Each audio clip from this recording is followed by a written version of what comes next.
உற்றுப்பார், அது விதைத்து அறுக்கிறதோ. அவைகளை நடத்தும் தேவன் உன்னை அனுதினம் மறப்பாரோ.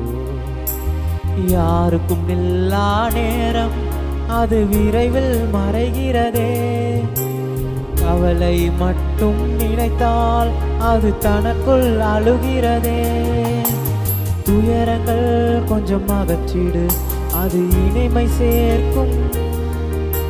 இயேசுவை கொஞ்சம் நினைத்திடு, அது புதுமை சேர்க்கும். ஓஹோ, கவலைகள் கொஞ்சம் அகற்றிடு, அது அழகு சேர்க்கும்.